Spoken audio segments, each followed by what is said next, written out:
learn an old Scottish tune called Colonel Thornton, and I play this kind of in the Cape Breton style. I learned it mostly from the playing of MacMaster and Alasdair Frasier. I heard these fiddlers playing this tune on the Isle of Skye when I was a teenager. It was in a big set of tunes, and I just really loved it. I'm sure that there's a few things I've thrown in along the way, but the version that I'm playing is mostly based on the version that those two fiddlers play.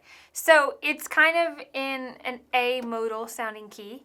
It has three parts. I think of the first part being this kind of like driving part, the second part this bouncy part, and the third part is the high part. So let's take a look at the first part. The opening phrase sounds like this. So just to open up, we're starting on our first finger on the G string and we're walking up the scale. And then once we get to that C, we're just going to go, that's 3, 1, open. Landing on that open D, we walk back down the scale.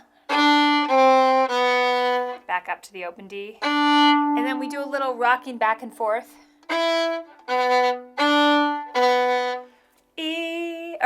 You start on the E, down to the B or second finger, and then open D, down to the second finger. So those that entire opening phrase goes like this.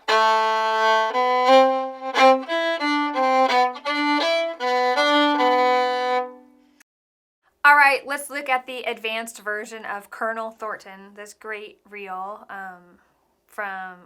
probably originally from Scotland, but I learned it from kind of a Cape Breton way of playing it. Right away on this A, I'm going to play a little wiggle to get us right into the tune.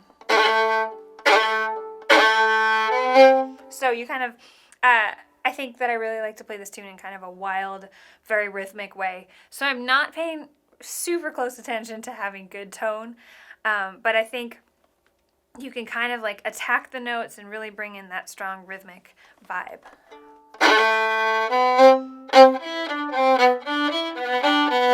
So you'll see that I'm playing it very punchily. Don't be afraid to sting that G string down there.